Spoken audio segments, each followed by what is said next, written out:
Hello and welcome to another video by Rickmiracle, me, in a brand new series. Are you sitting down? Get ready.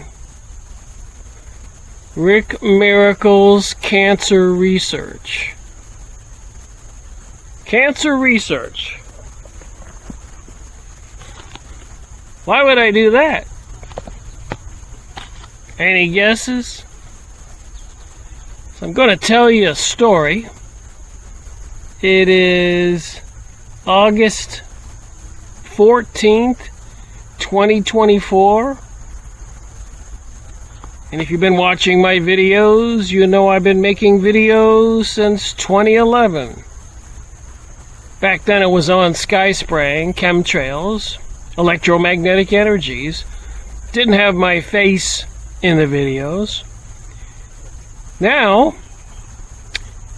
of course, my face has been in many videos since September 2013.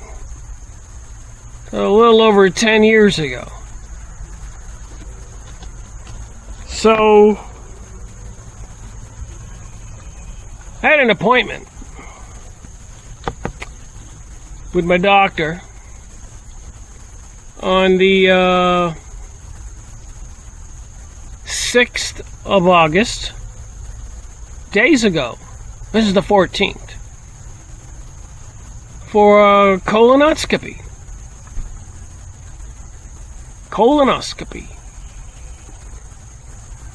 Didn't have any health issues other than getting older. Sometimes I needed to take a nap.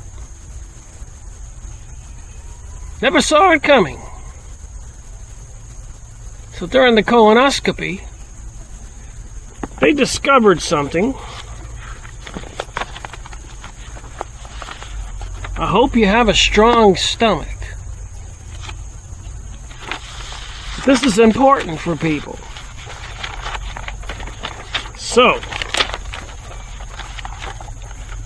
there's a reason for this. I've been doing a lot of research. Cancer, metabolic disease, Dr. Thomas Seyfried, on the origin, management, and prevention of cancer. Fortunately enough, this is a student edition book.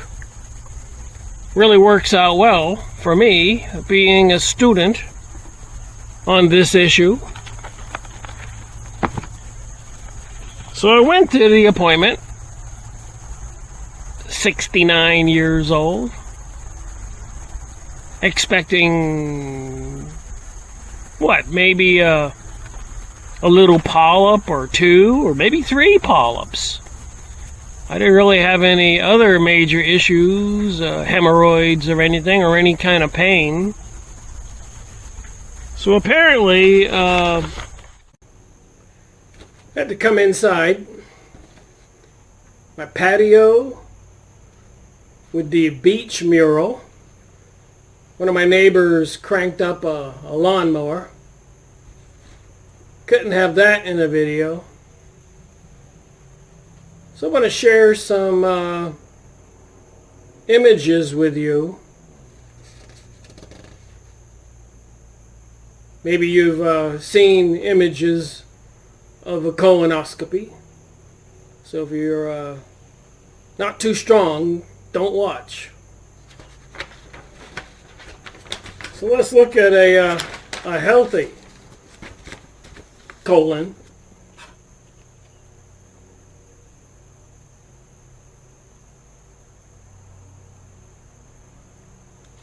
I guess these lines back here are normal.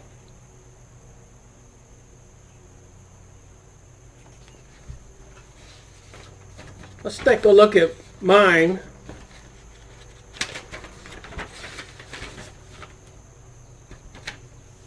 What was discovered.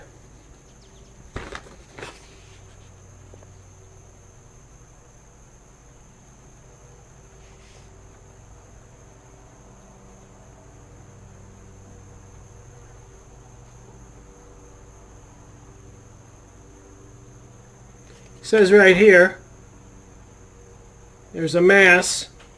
There's the mass.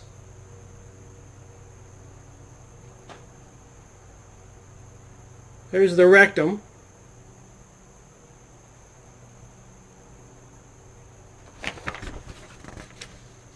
No doubt about it. I got a couple more if you can handle it.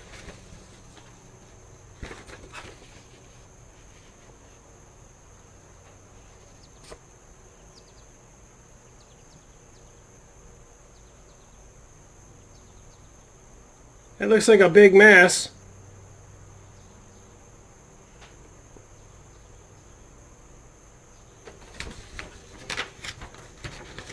So I opted to not be knocked out. They were only supposed to do the first 20 inches, which apparently isn't that bad. But once they discovered this, he went the full 30 inches if it's that long. So when you get a report after your colonoscopy,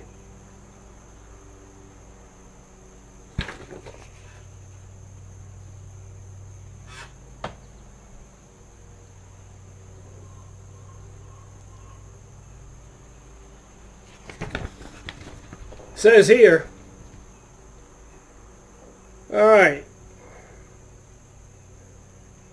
repeat colonoscopy after studies are complete for surveillance based on pathology results. So obviously, one way or the other, I'll have to have another colonoscopy. The mass is only about 9 inches deep. So when they were in there, I was watching the TV, and the camera has a little arm that reaches out and takes a bite. And that's a biopsy. So they're awaiting pathology results. They're going to general counsel surgery. So they want me to go to speak to a surgeon, which I canceled the appointment. The 6th, today's the 15th. I think I said 14th earlier. Sorry about that. But only since last Tuesday, this is Thursday,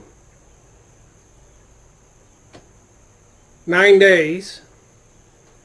Too soon. That's what they try to do.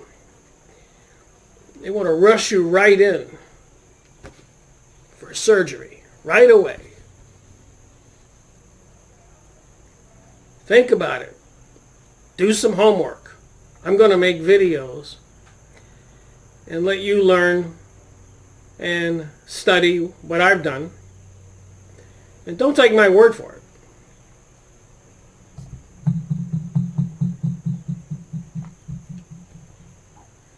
All right, order a CT abdominal pelvis scan, CAT scan. I learned something about that I didn't want to know.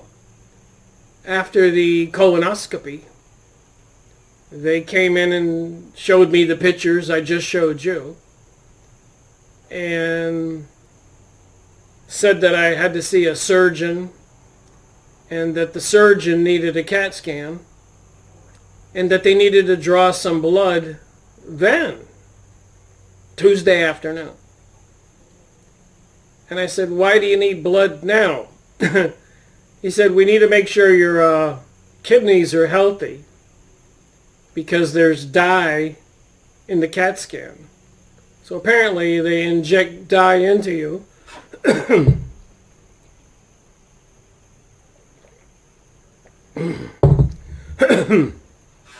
They inject dye into you, and then they do the images, the CAT scan, And I thought to myself, that's all I need, is more toxins and poisons dumped into my body.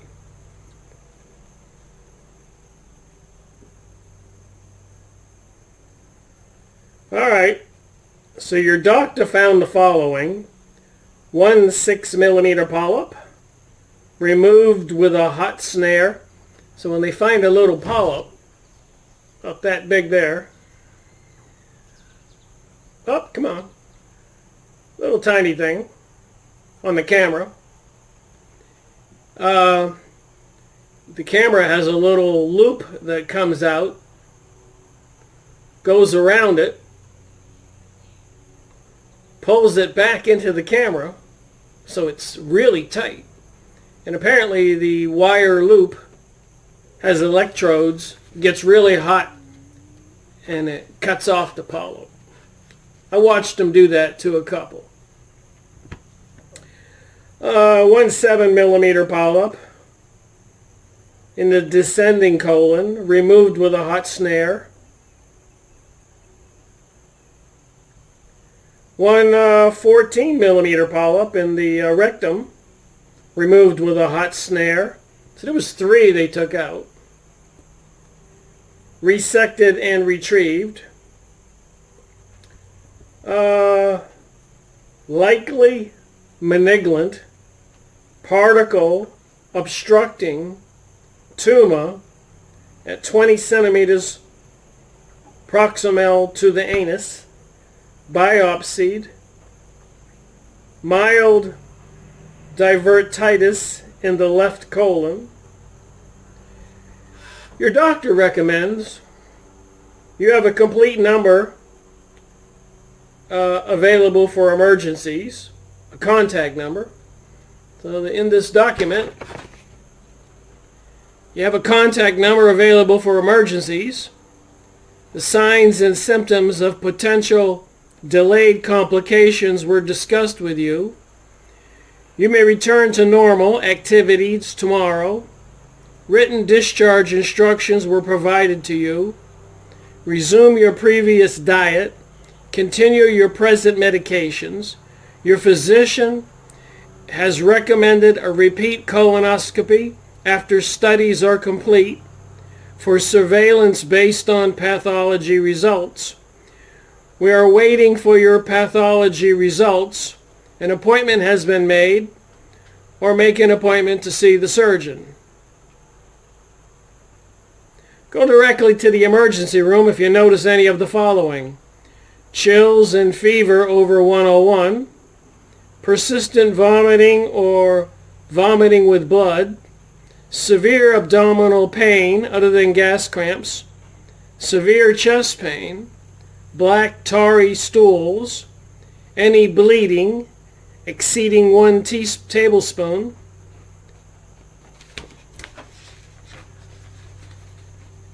They handed me this before I even got out of the bed. You know, that little bed they roll around on wheels where they take you into the room where they do the colonoscopy, then they wheel you back. Very interesting. 2 more pictures.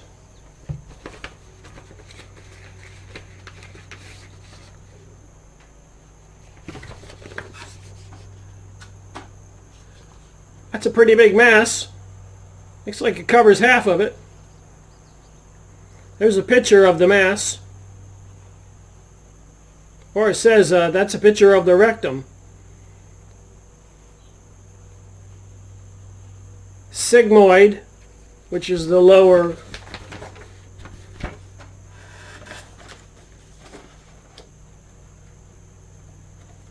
So I've had all this time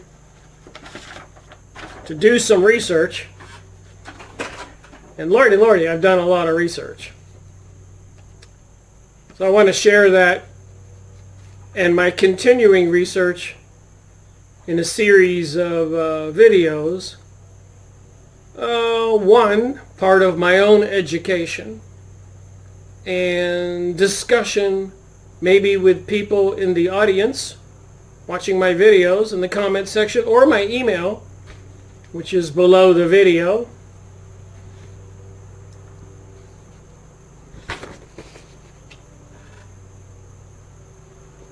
I said I had divertitis, diverticulosis, diverticultis.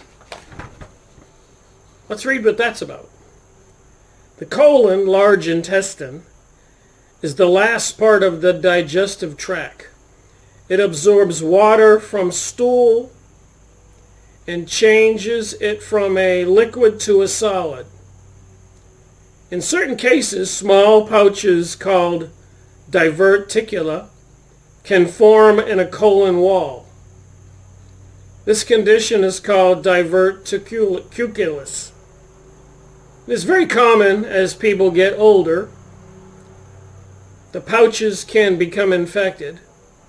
If this happens, it becomes a more serious problem called diverticulosis. These problems are painful, but they can be managed. So they got some pictures here.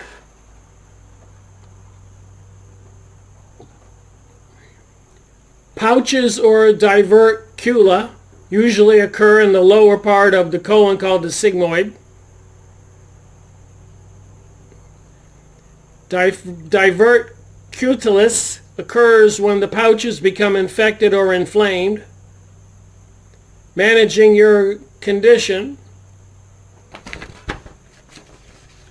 Just wanted to share what I went through that day and a lot more. Then they got another sheet here because, I didn't know anything. I thought, wow, wouldn't it be nice if people had a clue what might happen and then what to do afterwards, and what are your choices. Colon polyps. Polyps are tissue growths inside the body. Polyps can grow in many places, including the large intestine, the colon. A polyp may be round, bump, or a mushroom-shaped growth. You can have one polyp or several. Obviously, I had 3 from what I just read.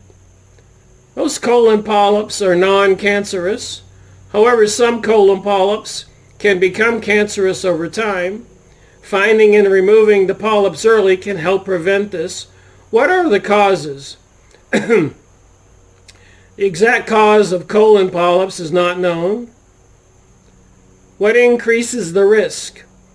If you are likely to develop this condition, you are more likely to develop this condition if you have a family history of colon cancer or colon polyps, are older than 50 or older than 45 if you are an African American, have inflammatory bowel disease such as ulcerative colitis or Crohn's disease, have certain hereditary conditions such as family dematris polypus, Lynch syndrome, Turcotte syndrome,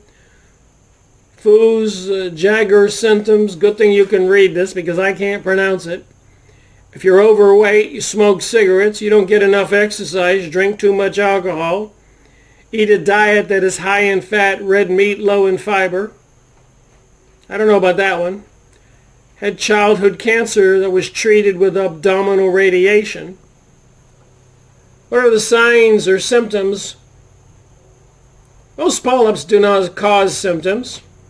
If you have symptoms, they may include blood coming from your rectum when you have a bowel movement, blood in your stool. The stool may look dark red or black, abdominal pain, a change in bowel habits such as constipation or diarrhea. I will tell you, prior to the colonoscopy, I noticed in my stool, the poop in the toilet. Sometimes when I went to the toilet, it looked like a little red stain in the bottom of the bowl. So you get up from using the toilet and you look in there before you flush it. And down in the bottom you'll see a little bit of red, like diluted blood. Not much, nothing to be concerned about. And that did prompt me to talk to my doctor in January, which led to the colonoscopy in August. They wanted to do it earlier, but I was seriously hesitant.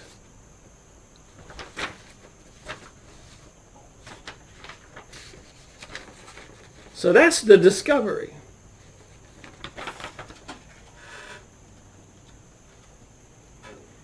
So what are the implications? What are the choices? Apparently there are three. I've done some homework. Surgery. And if you have a mass that big in your colon, they did a biopsy and they did call me. It was positive. So you get the dreaded word cancer. And apparently, when you get something that big, and that goes through the veins, through the colon wall, which connect to your liver, your lymphatic system, your water system in your body, other places in your body, people get cancer spreading to their lungs, kidneys, liver, all your organs. So once you get a big tumor discovered, the cancer may have already spread. And obviously, since mine was that large, and anyways, they called me and said it was positive. So now you got a secondary situation besides the surgery, where they would go in, so they told me, 8 inches, 9 inches from the rectum, and cut out about 2 inches, and then put your colon back together. But then they'll,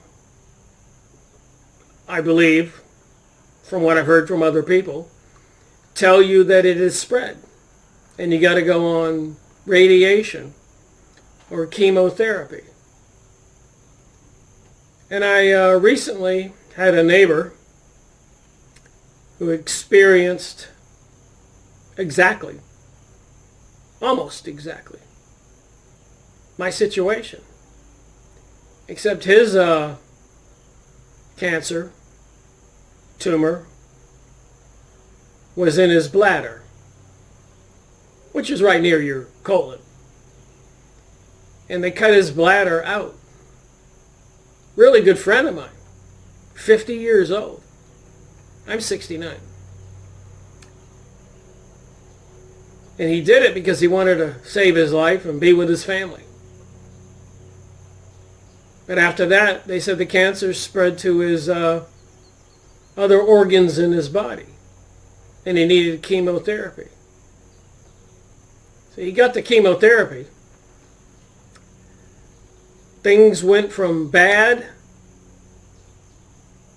peeing blood, to worse, removing the bladder, to even worse, a horror story, chemotherapy. And it just went from worse to worse to worse. Apparently, the chemotherapy caused his retinas of his eyes to disconnect. So he's laying there, flailing, his wife and children looking at him, and he can't see even. He's in a wheelchair. They took him for a ride to Ace Hardware just to get him out of the house. And finally, he had a heart-to-heart talk with his family and said he can't take the pain anymore. And last fall is when he was peeing by a tree, He has a big riding lawnmower and does a bunch of accounts in the neighborhood. And till this spring, February or something, 8 months he died. So I thought to myself, wow, I'm big, strong Rick. I don't want that surgery. What could go wrong there? And after that, I don't want the chemotherapy or radiation. What could go wrong there? So I did a little bit more research about cancer. And a few people told me some horrible numbers. 5, 6, 7% survival rate. Even if it's 7%. So every 100 people who get diagnosed, bladder cancer, colon cancer, lung cancer, tumors in other parts of your body, cancer, 5%. 5 people survive. 95 people die. Anyways, my research, recent information, said that there's a 13% survival rate. Okay, 13 people out of 100 survive. Now I'm thinking to myself, they had to have a darn good doctor, probably a lot of money, a little bit of luck, whatever. So I thought to myself again, if I had to swim, let's say from this rock to that shore over there, let's say it's shark-infested waters, and somebody had did the statistics for how many people got stuck on this rock, maybe their boat crashed or something, and they tried to swim to shore in shark-infested waters, and the calculations were that 87% of the people who try to swim for shore get eaten by a shark. So you're on this rock, and you know the statistics. You've been in these waters a long time. Would you jump in the water and swim to the other shore, knowing that it's likely 87% chance that you're going to get eaten by a shark? I think most people would hesitate, would not do it. 13% make it.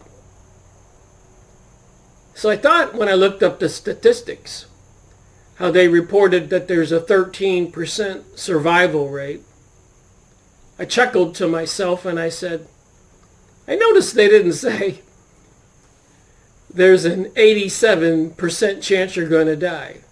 They didn't word it that way. So then again, I'm pausing and thinking, and I've done a lot of research.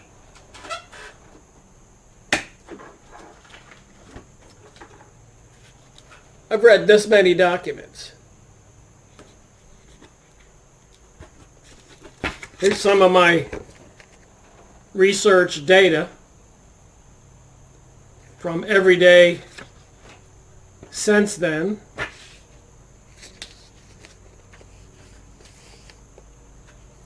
Eight 6, 8 7, 8 8, 8 9, 8 10.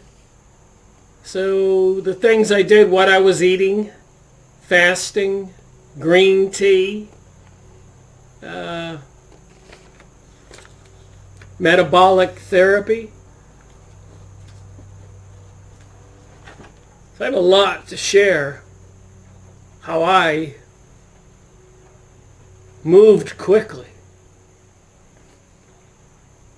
I've been reading this book, done with chapter 1, 50 pages. I will read it entirely. But this is the guy here, Dr. Thomas Seyfried, student edition. I got lucky getting that. I'm sure the technical medical book would have been tougher to read. On the origin, management, and prevention of cancer. Cancer as a metabolic disease. Do you know what that means? Metabolic disease or genetic disease? See, that's the problem. Most people don't know what to believe, don't know the questions they should ask.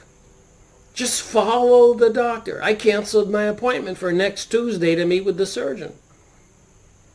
So what would next Tuesday have been? 2 weeks from the colonoscopy to meeting the surgeon, getting rushed into surgery, cutting out a couple inches of colon. Very painful, I understand. Going on chemo, having my body ravaged as if I was being waterboarded, and eventually, more than likely, dying. Not a good perspective. So I decided to take matters into my own hands. And I went on the internet, alternate solutions to curing cancer. And I found this guy and many others, and I've been doing my homework. So I'm going to, like I said, I want to make numerous videos.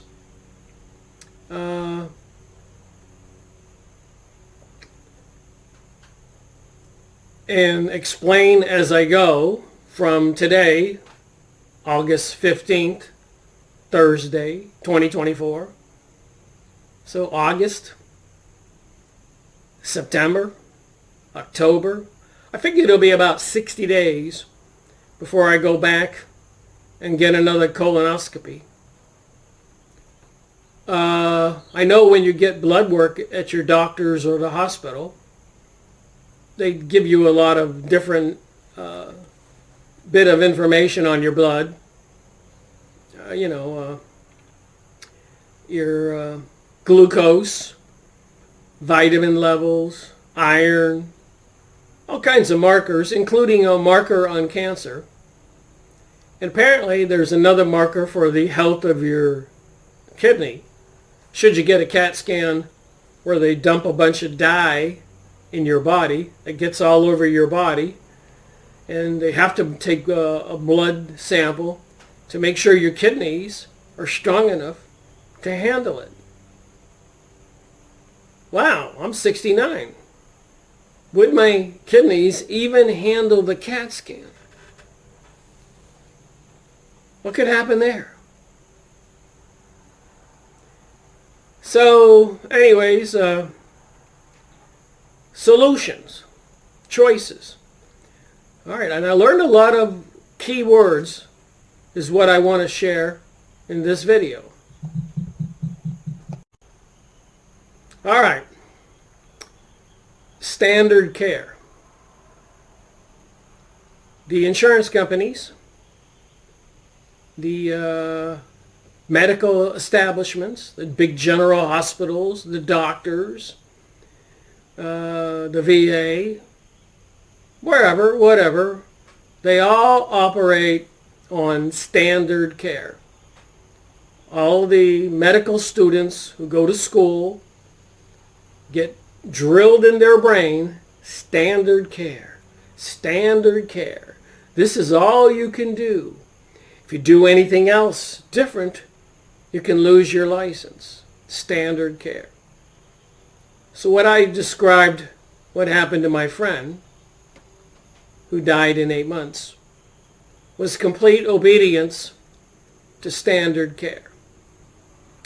But if you've been watching my videos,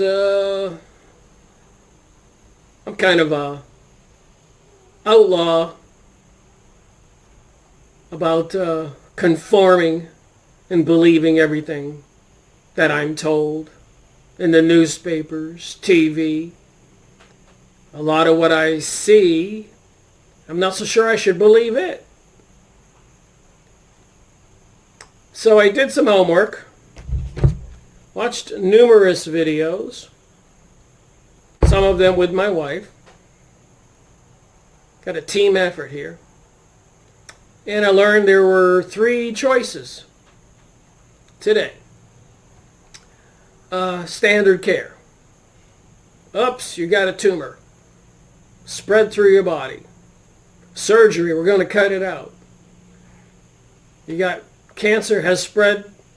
We got to do chemotherapy. Again and again and again.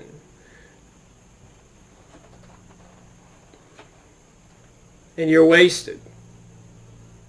And then you die. Most of the time, 87% or more.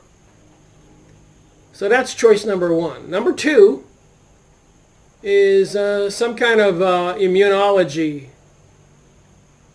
or therapy where they go in there and get some kind of samples of the cancer, like a vaccine, and give you injections to fight it.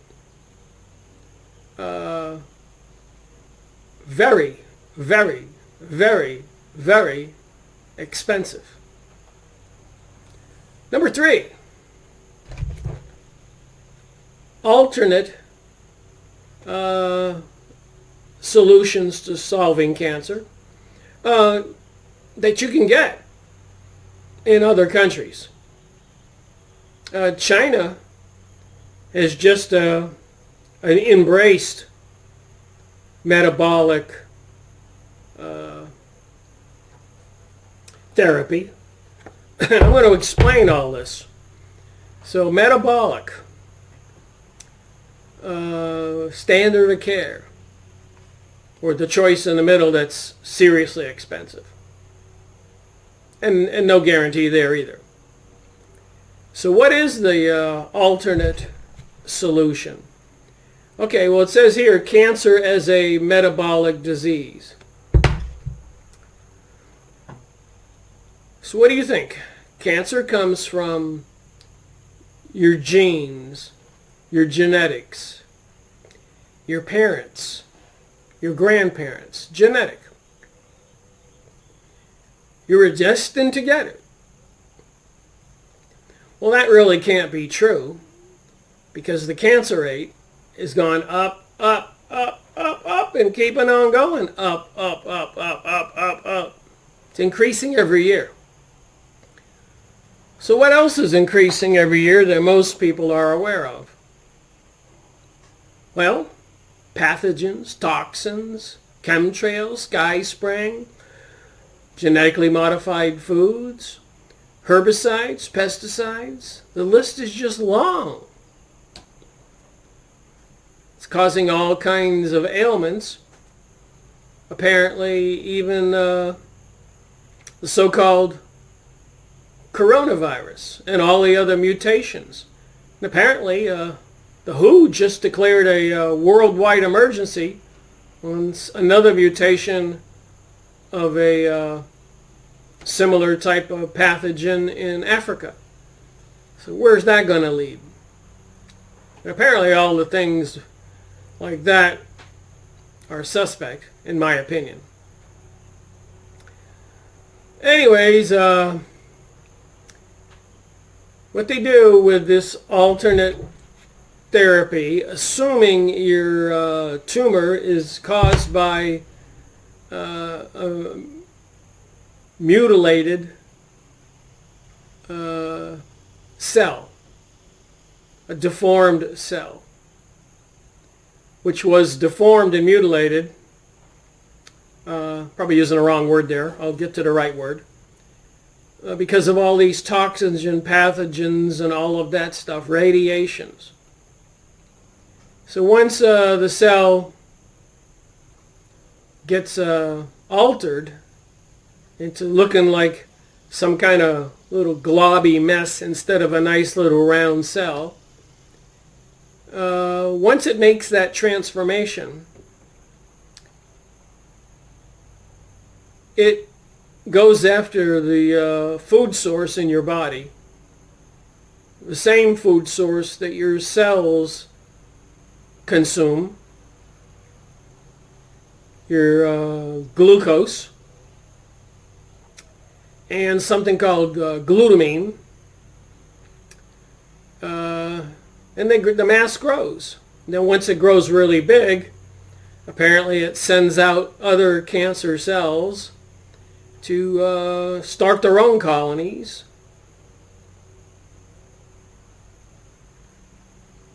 So there you go. So how do you get rid of that problem? Well, obviously, you have to get rid of the cancer cells. And when the regular cell mutates, turns into a cancer cell, it has a diet of glucose and glutamine, like I said. It has a different diet and digestive system than a regular white cell or red cell. Your white cells and red cells survive and stay healthy with something called respiration. So this the nice, pretty, round cell takes in oxygen. I may have something slightly wrong, but this will help. Takes in oxygen that goes down your bloodstream because you're breathing. Respiration. And it takes in glucose, glutamine, proteins. Something called ketones. So your regular cell feeds on respiration, oxygen, glucose, sugar, glutamine, another, I guess, a sugar substitute, proteins,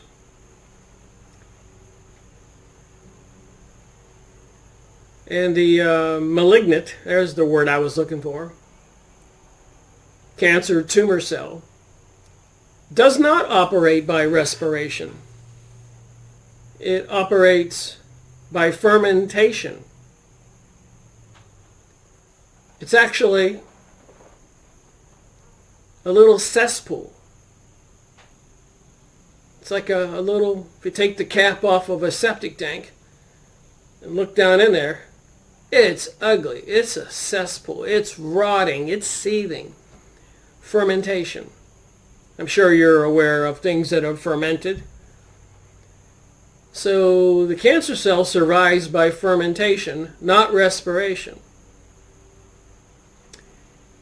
Cancer cells live on glucose and glutamine and fermentation. And regular cells live on glucose, glutamine, proteins, respiration, oxygen. So the trick is to kill, oh yeah, and your regular cells use ketones.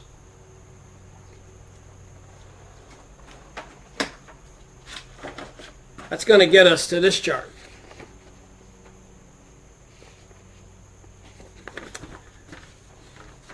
So once you learn this stuff, and I learned quickly. The doctor said I had pre-diabetes, which a lot of people have that now. The numbers of people, not with diabetes, but pre-diabetes, is skyrocketing. And I think it's because of the same environmental factors as all the other diseases that are going around, cancers and tumors and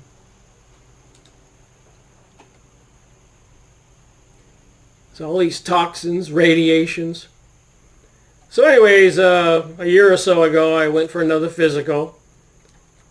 And my glucose reading was, believe it or not, I think I was 68.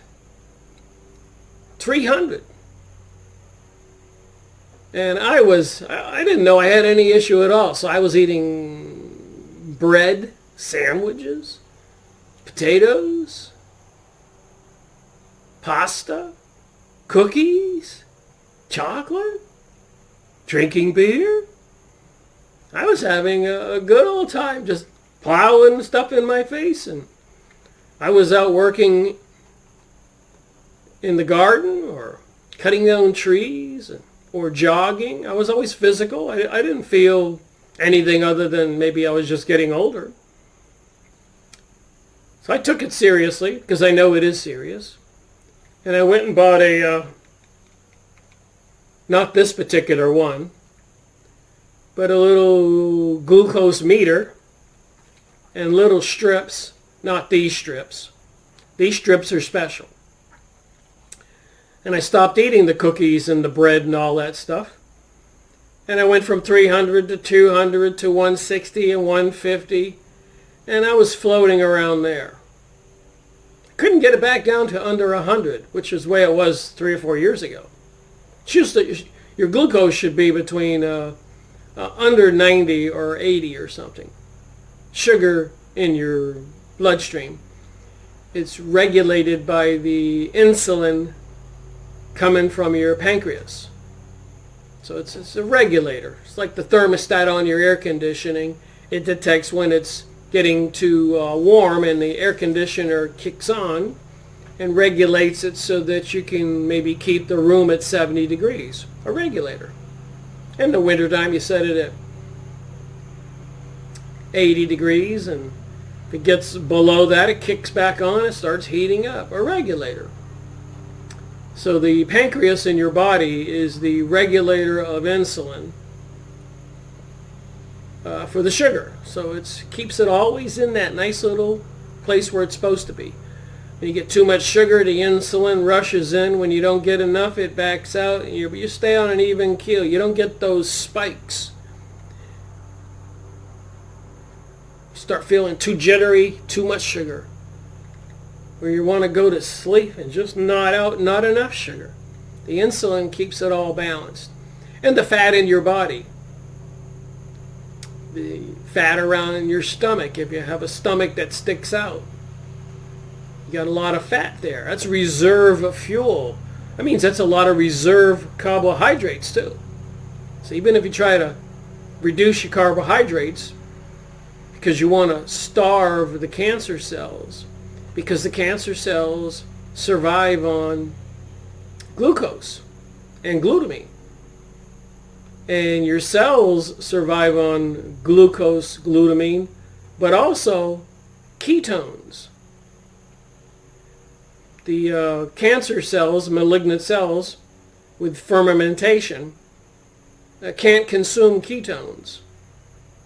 So if you do the math there and think about it for a minute, well, wait a minute, I'll stop eating sugar and carbohydrates, potatoes and pasta and all, cookies and everything. And I'm going to bring my glucose way down. And my glutamines, I'll find something to bring that way down. And that's the only food for the tumor cancer cells. So when you take away their food, they start to shrivel up and die. But what about your cells? Don't they need glucose and glutamine? Yes, but if you withhold it, there's another reserve of energy in your body called ketones. So they just switch. It's like instead of buying gas for your car, you get ethanol, a different kind of fuel.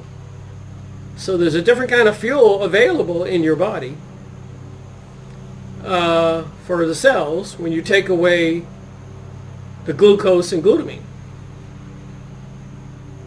So it does work. According to this guy and many others. Cancer as a metabolic disease, environmental factors that caused your cells to go malignant, and who turned to a method of survival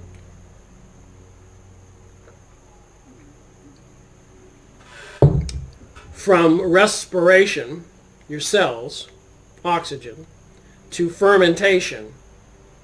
I guess the fermentation in the cell, like a cesspool, creates a gas. So they don't use the oxygen respiration. They get their gas, if they use oxygen, whatever, from the fermentation. So if you reduce your blood sugar and glutamine, you literally starve the cancer cell. It's a tough gig to do it, though. you gotta take a reading with the meter. This particular meter, called the Keto Mojo. The Keto Mojo. So, not only does it do glucose readings,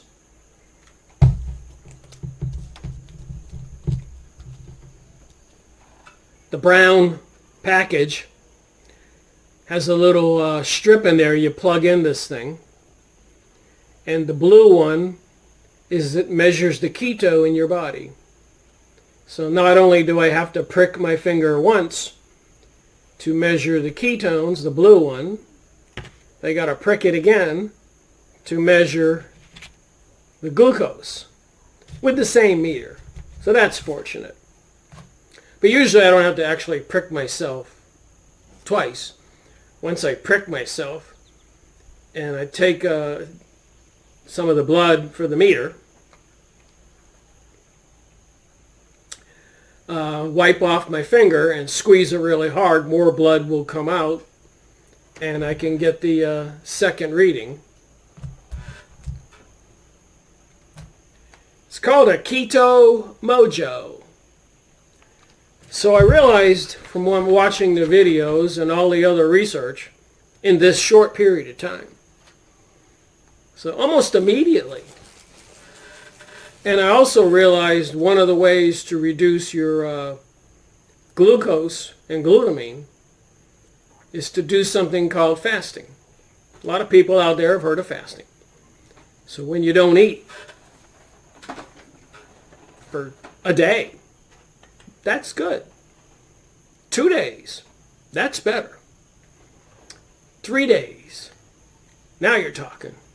5 days, that's serious. Some people fast for 10 days, 21 days. It's called water fasting, by the way. It's not like you don't drink any water. So you chug-a-lug a lot of water. But what you do when you're fasting is you're not getting the carbohydrates. You're not getting anything.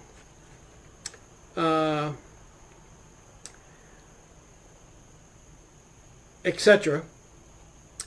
And your glucose numbers on your meter start to go down. And apparently when your glucose goes down,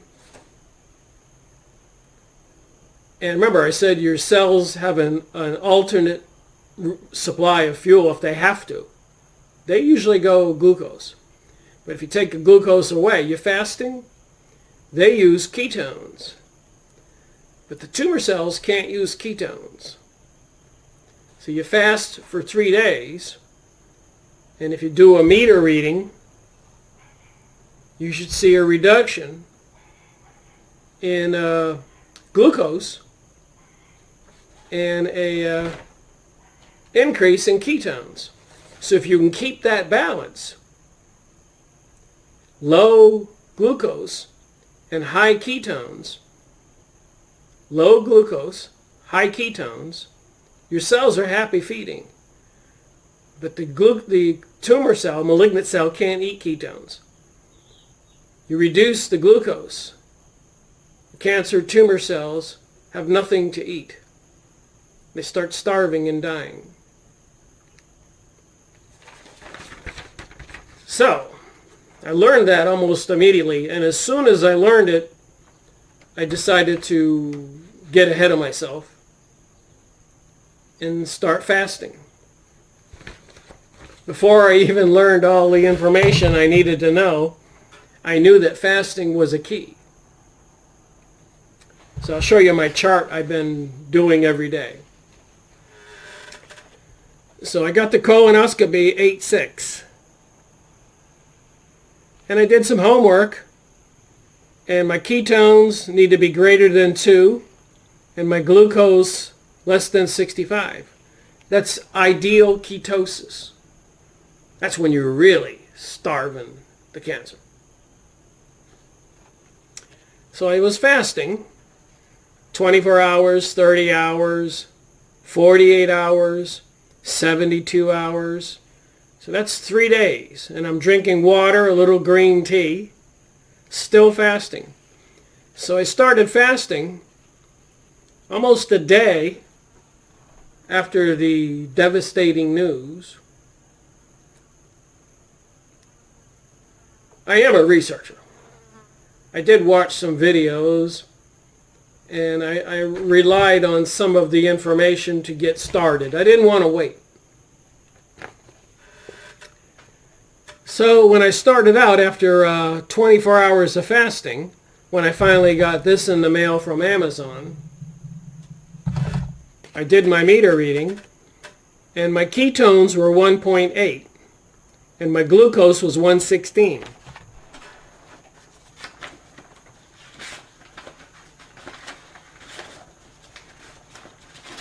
I have this other chart.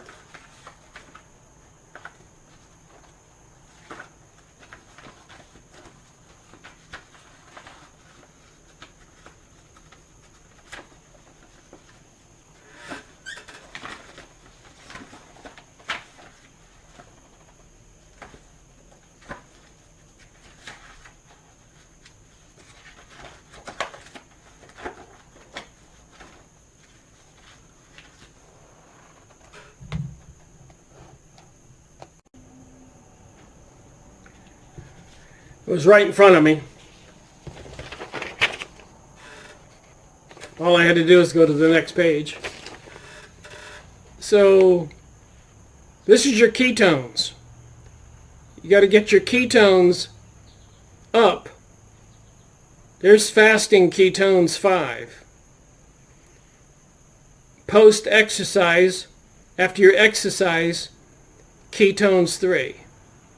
Moderate ketone zone here. So after fasting on 8/8, I was at 1.8. And for the next 7 days, I've been working to get it over here into ketosis, or fasting ketosis. So I need to get the ketones up to feed the cells. I need to get the glucose down to starve the cancer cells. So you got to take a reading every day, and you can see that I've been improving from the colonoscopy to start fasting. Then I get the meter in the mail, start doing the readings, and for the first 72 hours I got it down to 4.5. 4.5 is way over here. That's serious ketones. That means ketones only go up when glucose is way down. No more regular gas. You got to use ethanol for the cells. But the cancer cells can't use the ethanol, the ketones.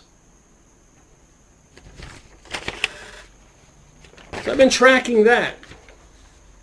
Today's the 15th. My last reading on this chart is the 15th. So today I'm 2.7 and 90. I did get my glucose down to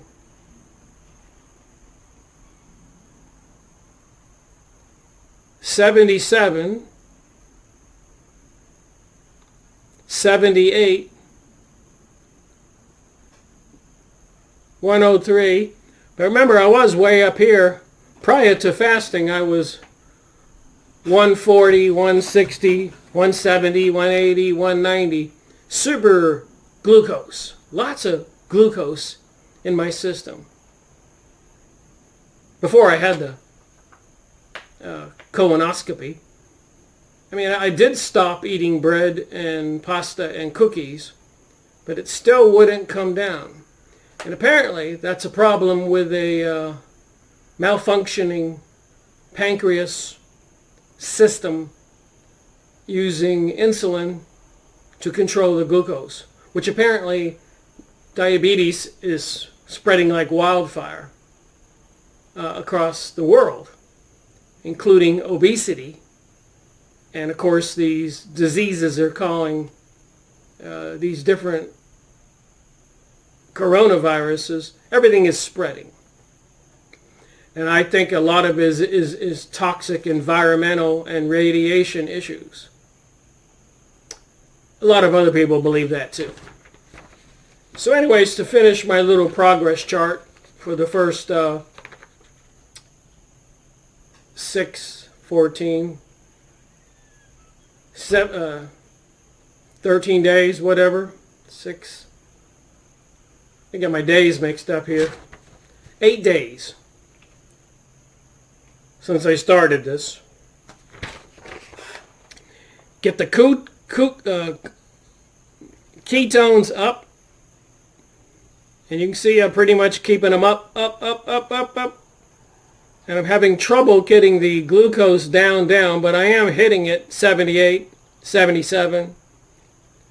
This is the tough part of the job.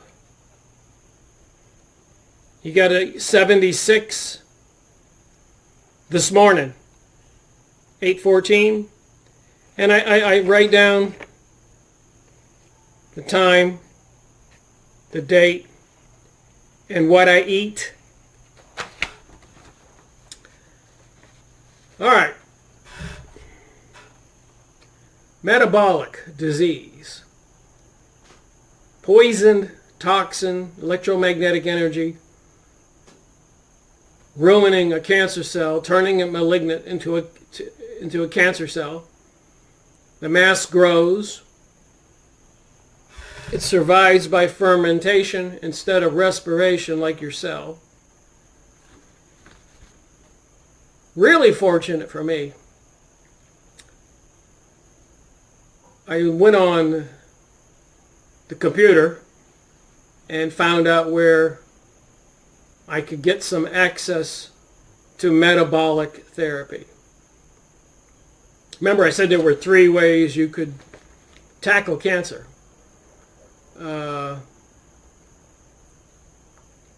Standard care, surgery, radiation, waterboarding. I mean, if you've ever seen anybody go through it, it's hell. And then they die. Immune technologies, some kind of using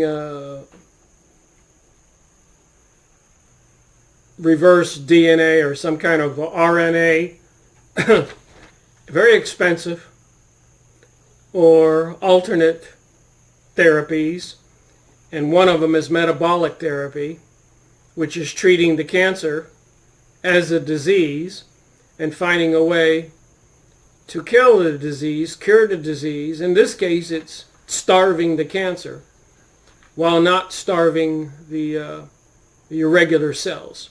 Now, if you get standard of care and the surgery, which is drastic enough, wherever the tumor might be, your lung, stomach, bladder, colon, kidney, brain, you might not survive that. Then you go on the chemotherapy or radiation, and that's just week after week, month after month. Do you ever actually kill all the cancer? 87% of the people don't make it. It's probably more than that.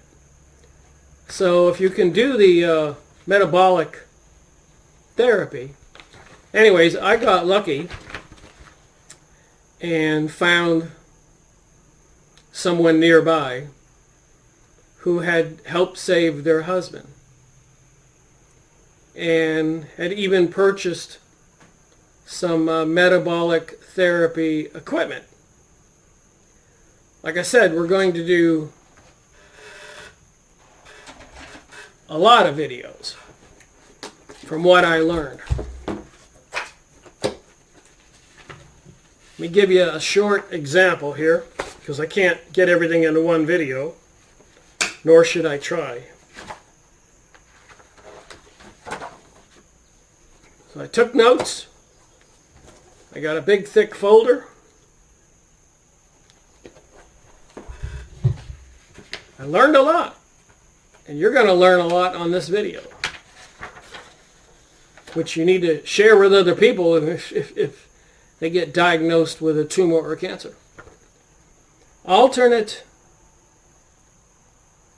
therapy, metabolic.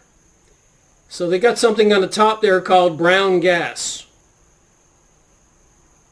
Then they got something called a halkut. That's a big machine you get into like a sauna, but it uses ozone inside the sauna. The second one, PEMS, electromagnetic energy mats. So they got these big mats you lay on with the electromagnetic energy. It goes through your body. You lay on there for 20 minutes. Halo multiverse. They got these blue lights that you sit in front of. Very intense. And then they got, I haven't found this, or my source doesn't have infrared lights, but apparently a lot of people use those. Rectal insufflation, ozone. So just like this one here, where you sit in a big box and you get surrounded by ozone, and it's a sauna, you get really sweaty and hot. So the ozone actually goes in your body. Rectal insufflation is they put a tube up your rectum, and you have a little bag that you squeeze. They put you in a room, and you put a little tube this far up your keister, and you squeeze the ozone into your body. And apparently the ozone gets in your colon and gets in the bloodstream and has serious curative effects, besides the fact when it comes in contact with the tumor, it attacks or destroys the tumor. So they say. All of this is, from a medical point of view, not a good idea. But from all the testimonies and videos on YouTube and other channels and books and stuff, which is what I'm going to be making videos about, my progress as I move forward. So you can imagine, only for 8 days, I mean, how much can I know? And then, so the rectal ozone, halo multiverse, the electromagnetic mats, the Holcart platform, and AquaCare brown gas. So the AquaCare brown gas apparently has a seriously good reputation all about itself. What should your ketones level be? So there's plenty of sources for this research. The ketones will keep your cells alive. The cancer cells can't consume ketones. You're going to use the meter and stop eating anything with carbohydrates or sugar. This is the Brown's gas machine.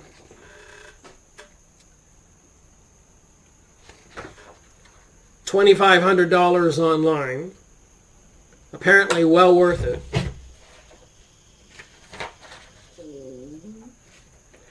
Tons of research material, and I've been reading and reading and reading. Ozone therapy for cancer, unveiling its role in oncology.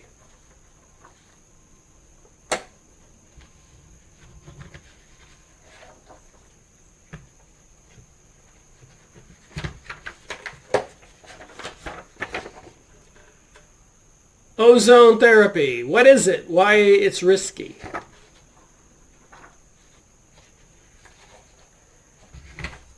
Some very interesting information. Ozone, a potential new chemotherapy. Ozone. So like I said, I got seriously lucky to have the equipment nearby. But let me tell you, it's not cheap.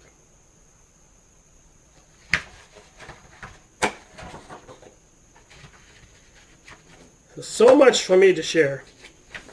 So I'm going to keep reading this book.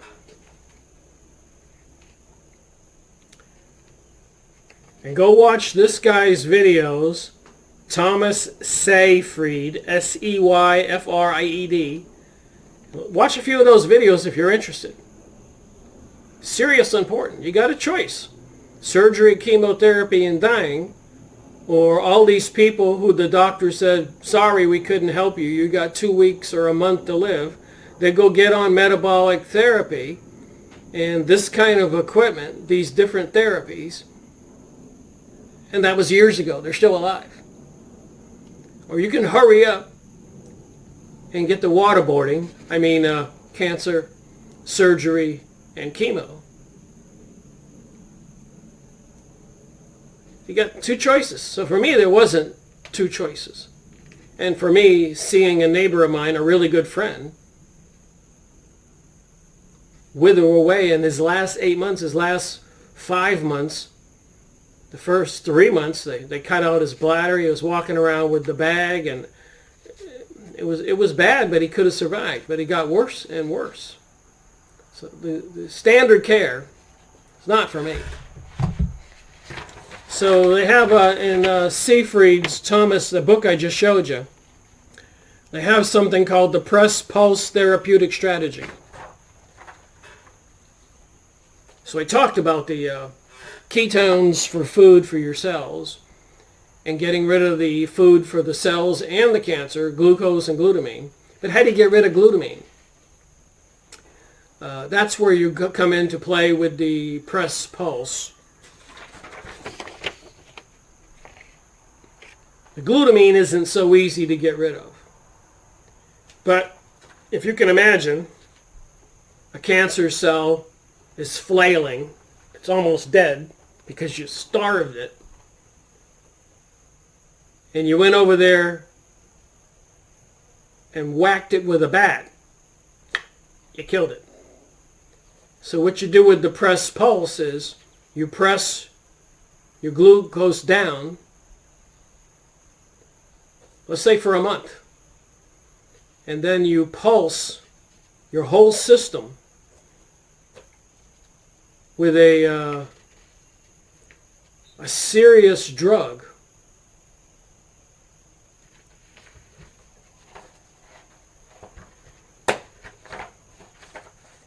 There's a list of drugs I got here.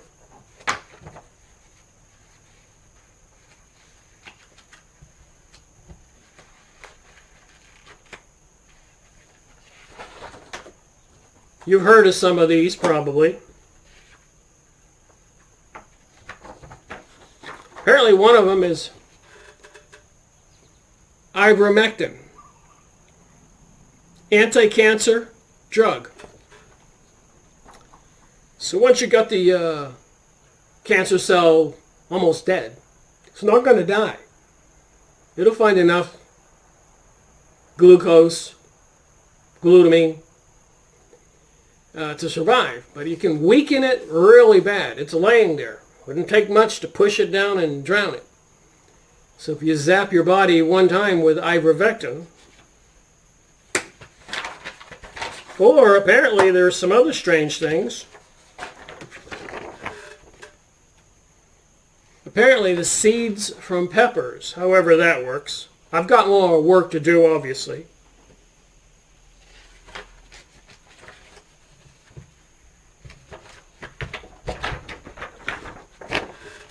Glutamine blocking drug slows tumor growth and strengthens the anti-tumor response.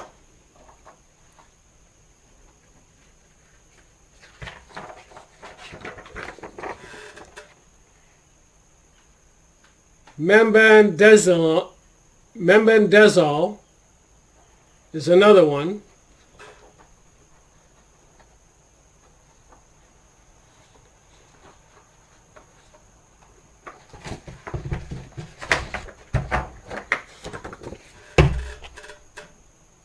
Worms and parasites. So they got these different drugs.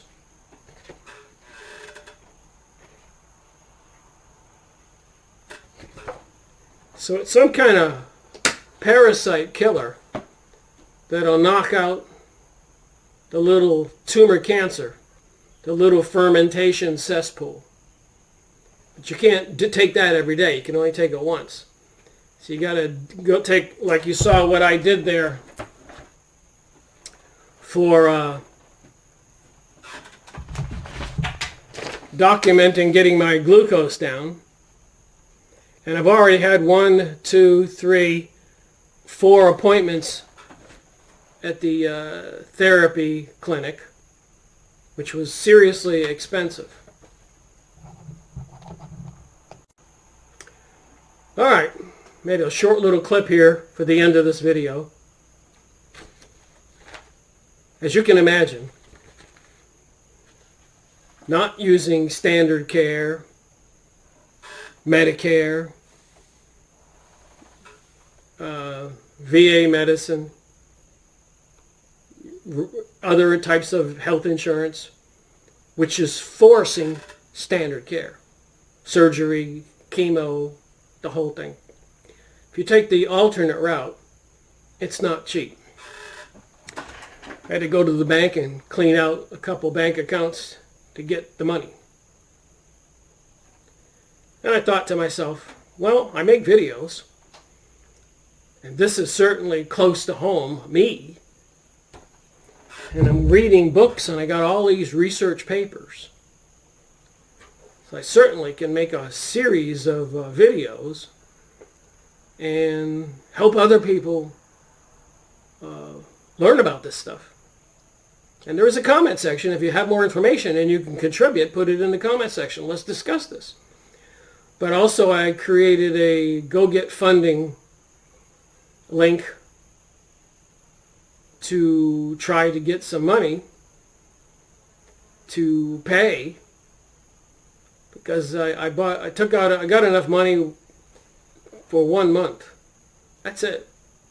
And I depleted, I'm 69, kind of retired. And I had to go pull from here and there to get the $3,000 for this month. And I said, where am I going to get $3,000 for next month? So if you can help out with that, and if anybody doubts what I'm saying, just send me an email. It's in the notes section below the video, and I'll be happy to send you these documents, my notice in the mail and all that with my name on it. Yeah, I realize a lot of scammers out there. But if you can help out with this situation, it would take one problem off my shoulders. I put a maximum of $5,000 that I need in this Go Get Funding campaign, and I figure that ought to get me through this month and 2 more months. And going to an alternate clinic or therapy is the only way I can think of. I've learned so much. I've had 4 sessions. I've been in the ozone machine. I've been injected in the keister with ozone. I've done the light therapy and the electromagnetic bed therapy. And it's a regular routine. I go every single day. Anyways, that's my story. Let me know what you think. Rick Miracle reporting.